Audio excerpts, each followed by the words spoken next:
It's Sunday morning, and it's time for a bulletin update on the butterfly situation.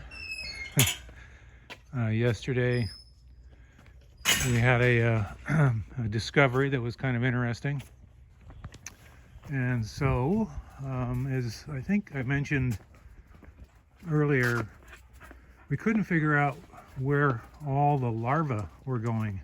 All the caterpillars. It seemed like we had a bunch of them, and then they just disappeared. And so, as I mentioned in the last video, we took away a bunch of junk we had, and we discovered that they had crawled over to the junk pile, which was over here, and we had to remove it because the dogs were walking on it. And there's Charlie. All right. And the inspector. Yeah, I know. What's going on, Charlie? So anyway, we just couldn't figure out where all the larvae went. They just disappeared, and they didn't go up on the lattice work that I provided for them. They were gone. So we discovered them there. Hey, Charlie, come on, you got to get away from there. You're not allowed over here. Come on. So we found those guys, and then just yesterday we discovered that these little vermin, these varmints, even though they seem really slow, boy, they get around. And you know, we opened up this cell here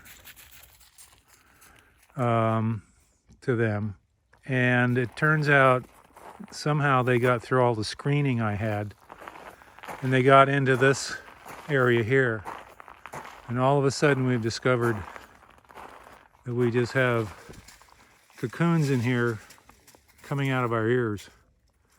There's a bunch of them in here now, and so we had to take off all the screening, because once these guys turn into butterflies, they got to get out of here.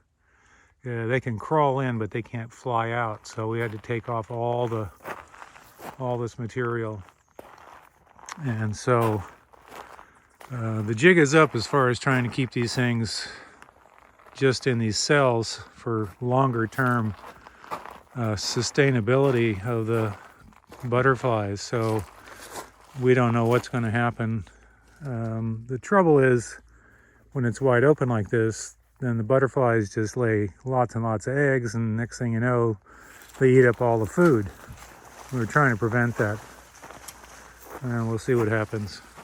Here's an interesting little view here, though.